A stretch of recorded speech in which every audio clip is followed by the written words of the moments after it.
Halo, selamat pagi semuanya. Pagi.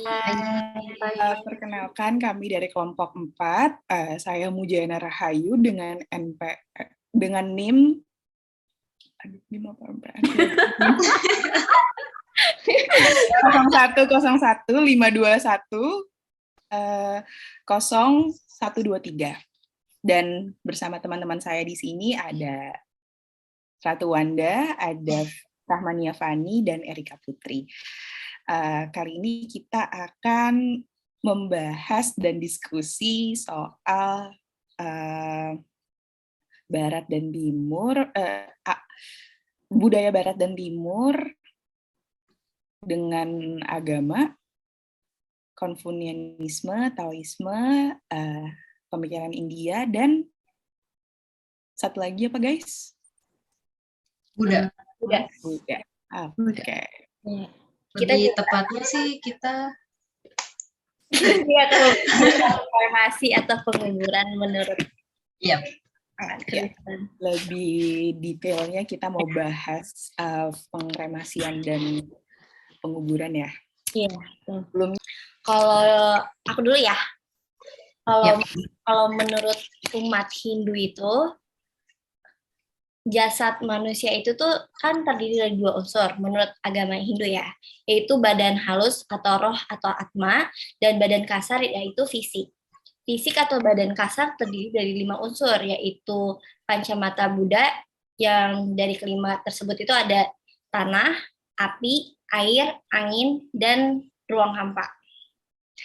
Kelima unsur tersebut dipercaya membentuk fisik manusia dan digerakkan oleh roh. Jadi kalau misalkan umat Hindu itu meninggal, kenapa dikremasi? Karena mereka percaya kalau misalkan roh mereka itu tuh cuman fisik, jasadnya itu tuh cuma fisik doang, dan rohnya itu tetap masih hidup dan reinkarnasi gitu loh. Tuh. Dan kenapa kremasi itu? Karena untuk menyucikan roh tersebut, si jasad itu. Mungkin itu sih kalau dari umat Hindu. Oke. Mungkin ada tanggapan lain dari yang teman-teman yang dari agama lain. Kan kalau di Hindu kan dia ada reinkarnasi tuh. Nah, sebenarnya pas reinkarnasi tuh gimana sih? Maksudnya jiwanya gimana gitu? Reinkarnasi jiwanya itu tuh mereka percaya kalau misalkan mereka tuh tetap masih hidup, dan kalau misalkan mereka di dunianya baik, itu mereka bisa ke dunia yang dia juga kurang paham sih, cuman dia ke dunia yang nirwana lah ya istilahnya ya. Ke tingkatan yang lebih tinggi lagi. Ya, tingkatan lebih tinggi. Kalau misalnya dibilang reinkarnasi nih yang setahu aku ya, sebenarnya ya kan ya, dia tuh lebih ke hidupnya terus sama wajahnya tuh mirip banget gitu, tapi itu kayak rentang waktu dari yang si orang pertama kali hidup di dunia sama akhirnya ada orang lagi yang mirip, kehidupannya mirip juga, muka mirip juga. Itu jauh banget. Iya, itu tuh jauh banget. Nah, yang ngebedain biasanya tuh nasib. Iya, betul. Tahu aku itu. Terus itu banyak juga kan berita-berita yang tentang reinkarnasi yang orang, anak kecil ini ingat tentang dia tuh dulu pas sebelum reinkarnasi tuh dia kayak gimana tuh, dia siapa tuh, banyak gitu loh. Dan juga banyak juga nggak sih di film-film kayak ditunjukin reinkarnasi tuh kayak gimana. Jadi kayak ada yang nggak nyadar kalau dia tuh reinkarnasi orang. Terus tapi ada juga beberapa yang kayak dia punya suatu tujuan tertentu, sampai-sampai pas dia reinkarnasi tuh dia masih ingat gitu tujuan dia beberapa kali di dunia itu tuh dia ngapain gitu. Dan kayak itu tuh sebenarnya masih misteri juga sih untuk menurut gue sih dari umat Hindunya juga tuh masih misteri juga sih, kayak apakah itu benar-benar terjadi, tapi mungkin mereka mempercayai bahwa itu terjadi gitu. Tapi kalau untuk secara luas mungkin itu juga masih jadi misteri sih sebenarnya. Mungkin itu kali ya kenapa akhirnya umat Hindu kebanyakan menganut ngaben atau kremasi kali ya. Karena untuk misalnya menutup satu kehidupan manusia bersama jasad-jasadnya hingga akhirnya melahirkan lagi seseorang yang mirip gitu ya sama orang yang sudah meninggal dan dikremasi, di ngabenin gitu. Bahkan di ngaben itu kan sampai semua materi yang dia punya, walaupun nggak semua sih, tapi dibakar juga.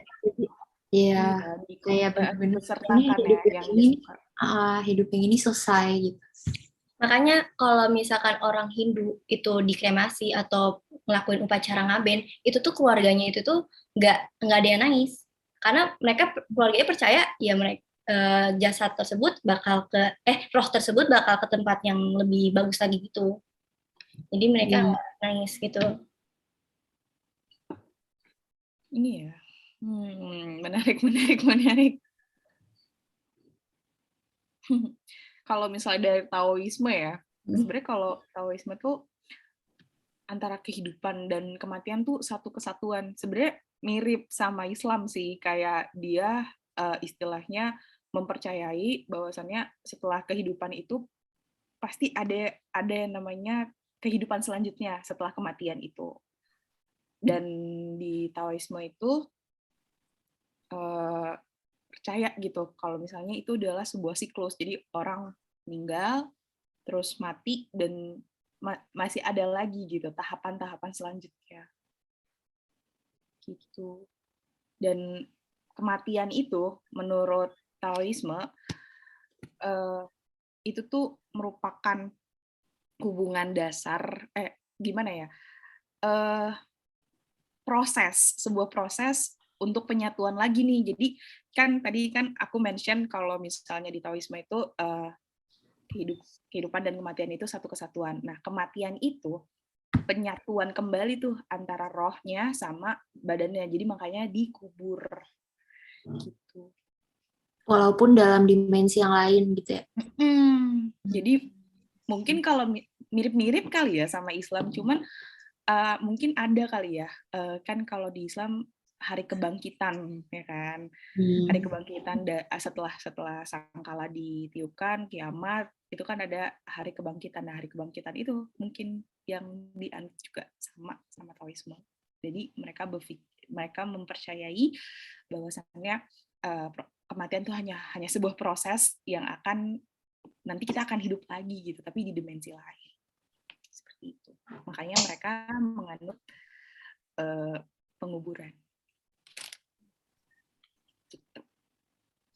Nah, mungkin Taoisme juga nggak beda jauh kali ya sama Buddha ya. Soalnya juga kalau dari Buddha tuh kematian itu tuh kayak akhir dari siksaan hidup gitu loh. Jadi kayak apa yang mereka rasain di hidup, kayak rasa sakit atau atau dia tuh nggak bahagia selama dia hidup, itu tuh sebuah pengakhiran dari hidup tersebut gitu. Dan juga tapi kalau misalkan dari orang Buddha juga itu mereka tuh wajib untuk kayak mempersembahkan sebuah kematian, apalagi yang untuk kayak orang dewasa gitu ya, atau orang yang udah punya anak itu kayak wajib kayak dipersembahkan gitu. Jadi ritualnya itu adalah untuk menghormati orang-orang yang sudah meninggalkan kita lebih dulu gitu. Jadi kayak setelah didekorasi, terus juga diadakan ritual, terus dibungkus dengan kain gitu ya. Dia tuh langsung dikremasi dengan kayu, dan juga tuh di kremasinya itu dia kayak ada takarannya. Jadi kayunya itu harus kayak yang kayak gimana, terus tingkat kepanasan kremasinya tuh gimana gitu, biar nggak menyakiti misalkan raga atau kayak mayatnya itu sendiri gitu. Dan juga abunya itu biasanya kalau misalkan yang berdasarkan tradisi pemakaman Buddha yang berdasarkan India kuno tuh dia seperti yang kita tahu juga gitu, dia tuh abunya dibuang ke Sungai Gangga gitu, dan atau juga bisa disimpan di tempat khusus dari keluarga yang berhubungan gitu. Nah terus jadi ajaran Buddha ini tuh kayak dia tuh mewariskan ajaran ini ke pengikut-pengikutnya gitu. Dan alasannya adalah kayak untuk kita menunjukkan rasa hormat kepada yang lebih tua gitu. Dan jadi untuk alasan itu kenapa misalkan yang belum punya anak atau yang masih anak-anak tuh dia tuh nggak wajib gitu, nggak wajib untuk dikremasi karena ritual itu sendiri tuh untuk menghormati yang lebih tua yang sudah mempunyai anak atau tokoh-tokoh yang penting gitu. Jadi kayak ini balik lagi ke keluarga, terus balik lagi ke masalah pribadi apakah mampu atau tidak gitu, dan juga ini kayak berdasarkan wasiat yang sudah almarhum juga gitu. Jadi kalau dari Buddha sih kayak gitu. Kira-kira ada yang mau ditanggepin atau misalkan mau disambungin lagi sama yang lain? Ini ya, jadi kalau misalnya dilihat dari tadi penjelasannya Erika, berarti ada kecenderungan seseorang itu berasal dari mana, juga keluarga itu menganut seperti apa, ada budaya ya di sana ya. Ya, banyak dan banyak sih yang kayak dia tuh tergantung dari mampu atau enggaknya gitu, atau siapa orang itu gitu. Tapi ada ini nggak sih? Ada kan tadi setelah dikremasi kan abunya apa namanya? Disebar di sana. Itu tuh ada nggak sih maksudnya kayak upacara lain yang setelah abunya itu hilang gitu, yang masih kayak misalnya kan kayak kalau agama Islam ada 7 harian doa-doa gitu kan. Nah, kalau di Buddha ada nggak sih? Setahu gue sih kalau yang misalkan di Sungai Gangga itu kan tadi balik lagi ya tergantung dari keluarganya gitu. Mungkin ada beberapa yang kayak prefer untuk kayak oh ya udah kayak kita kesana lagi gitu untuk kayak mempersembahkan yang udah nggak ada gitu. Dan juga kalau misalkan setahu gue sih yang kayak sering gue lihat kayak di TV atau yang kayak pernah lihat di berita-berita gitu tentang kayak agama Buddha, biasanya sih mereka abunya disimpan di rumah gitu ya. Misalkan yang nggak di India gitu ya, mereka disimpan di rumah. Terus kadang kalau misalkan lagi ada apa pas acara keluarga or maybe lagi perayaan Hari Raya Buddha gitu ya, ya mereka untuk mempersembahkan ke apa namanya ke keluarga mereka mempersembahkan makanan, terus juga mereka berdoa di depan, misalkan abunya ditaruh di meja khusus atau gimana gitu sih setahu gue. Mau nambahin juga, kayaknya tuh kalau misalnya kremasi setahu gue, jadi daging-daging sama tulang-tulang tuh kan nanti akan kepisah-pisah tuh kan dibakar. Itu tuh si tulang-tulangnya itu correct me if I'm wrong, itu tuh tulangnya dibawa ke rumah, yang daging-dagingnya itu yang disebar atau kembali gitu. Pokoknya salah satu antara si daging atau si tulang itu yang disebar. Jadi nggak seluruh bagian tubuh mereka dari si mayit itu disebar gitu. Kalau dipikir kayak gitu-gitu, berarti kayak prosesi kremasi itu sebenarnya agak ribet ya, dan juga kayak mungkin salah satu alasan kenapa nggak semua orang dikremasi karena prosesinya panjang, terus juga mungkin biayanya yang kayak butuh besar banget kali ya. Dan mungkin salah satunya bukannya juga lebih murah ya kremasi jadinya kan karena dia cuma bayar sekali. Kalau dikubur gitu kan dia bayar tiap bulan gitu nggak sih atau enggak? Enggak.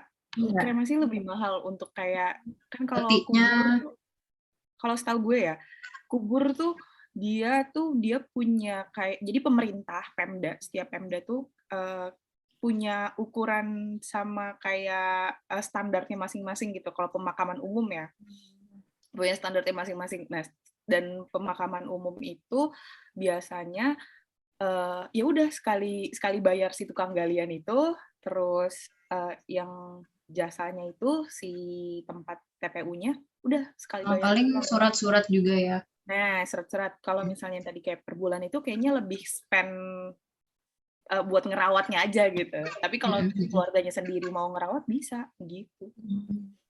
Kalau kremasi itu dia kan kayak dibakarnya di tempat khusus gitu ya, kayak ada jasanya. Nah itu jasanya yang bayar mahal. Terus juga kenapa untuk long term mungkin juga pricey gitu, karena mungkin ini ya, karena mereka kan tadi yang kayak memperingati di rumah gitu, mereka harus bawa persembahan gitu. Kalau kita kan paling cuma bawa bunga sama air apa namanya air mawar. Iya.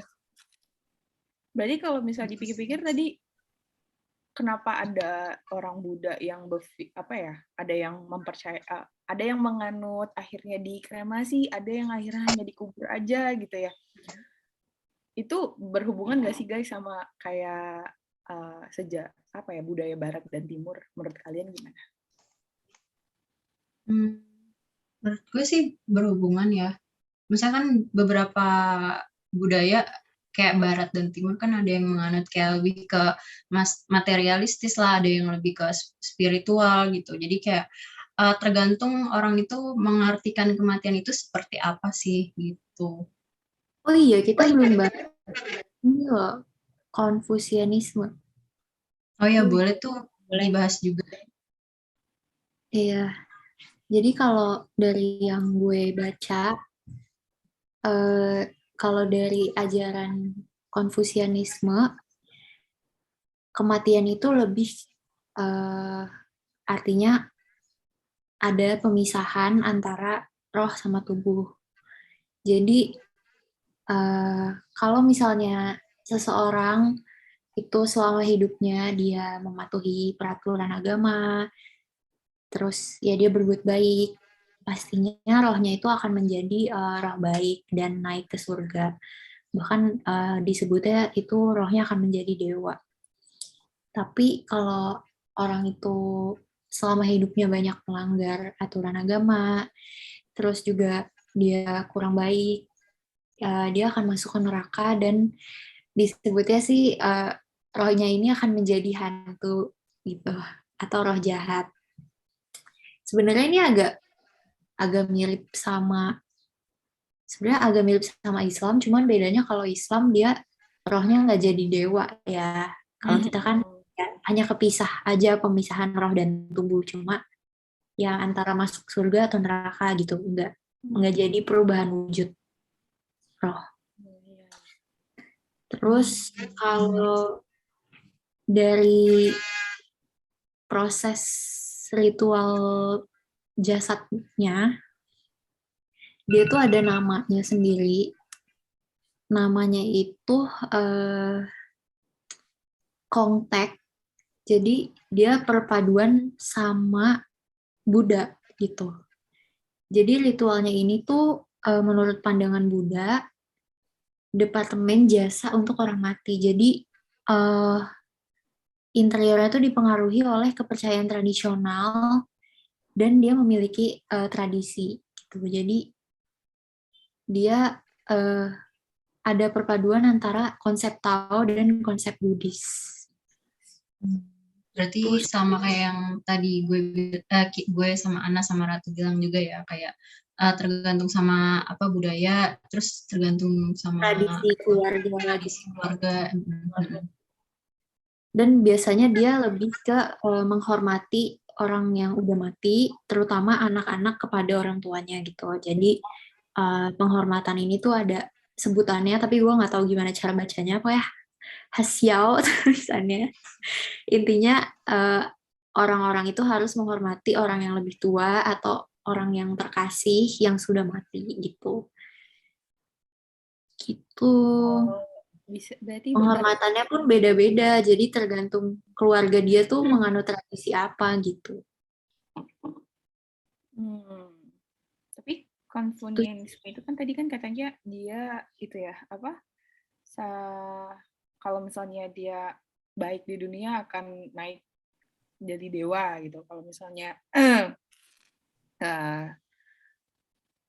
kalau misalnya dia tidak mematuhi perintah-perintah agama pada masa hidupnya jadi hantu gitu kan. Itu tuh berarti berlaku ya konsep yin dan yang itu dan karma itu sendiri ya. Iya. Iya, benar-benar. Jadi ada garis yang jelas gitu antara yang baik dan yang buruk. Benar. Ya tergambar dengan jelas gitu. Berarti kalau yang dari Konfusianisme kan percaya surga dan neraka juga ya. Kalau misalkan dengan kremasi atau kayak penguburan tuh berarti mereka ngedoain untuk masuk surga juga ya, sama kayak Islam dan Kristen juga ya. Apa kayak udah pasti nih, kan tadi kan ada yang bilang jadi dewa, oh berarti udah pasti nih, pasti yang dikremasi jadi masuk surga gitu. Apa gimana? Gak tahu sih. Kalau di Hindu sih nggak ada buat masuk surga dan nerakanya gitu. Dia cuma kalau baik, mungkin dia nanti reinkarnasinya jadi baik. Kalau misalkan buruk, bisa jadi binatang gitu, bisa jadi hewan. Oh iya pernah dengar. Iya. Jadi binatang, benar. Berarti bedanya di situ ya, misalnya ada yang percaya masuk surga sama neraka, terus juga Hindu masuk ke reinkarnasi gitu ya. Berarti kayak nggak ada surga dan neraka. Iya, betul. Pasti setiap orang juga walaupun dia menganut kepercayaan tertentu, tapi pasti ada aja orang yang kayak menurut agamanya gini, tapi dia nggak percaya itu gitu kan. Sebenarnya.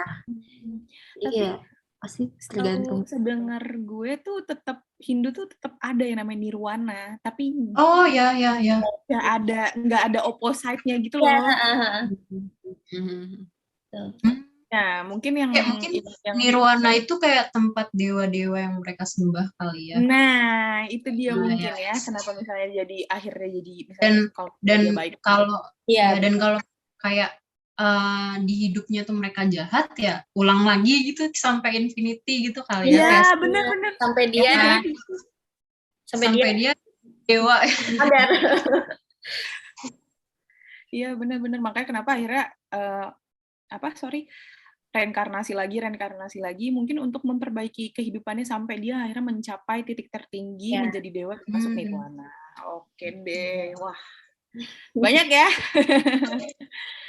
Pembahasan kita. Mungkin mau bahas kasus juga kah? Mungkin kan minimal 15 menit ya. Tapi mungkin kalau lebih dikit nggak apa-apa kali ya. Mumpung udah dibahas juga. Kalau menurut kalian kalau menurut kalian yang Kristiani kita nggak perlu bahas. Kenapa? Kalau dari sisi umat Kristiani kita nggak perlu bahas. Boleh sih kalau ada yang mau. Kalau misalnya ada perspektif itu. Apa ya? Mau bahas itu aja dulu nggak, kasus dulu, terus nanti mungkin siapa tahu ya pandangan menurut Kristen. Ya, jadi kasusnya yang kita taruh di makalah kan kalau kalian udah lihat itu tentang yang situasi COVID di India ya, yang kayak sampai dia tuh tadinya Sungai Gangga tuh sungai yang suci gitu, tempat orang-orang tuh taruh kremasi di situ, tapi gara-gara COVID jenazahnya membludak, jadi ya udah diletakin aja jenazahnya di situ gitu. Kalau menurut kalian itu gimana sih, kayak kalau dari sudut pandang agama ya, yang agama yang kita bahas gitu? Wah. Gimana ya? Sebenarnya kalau dari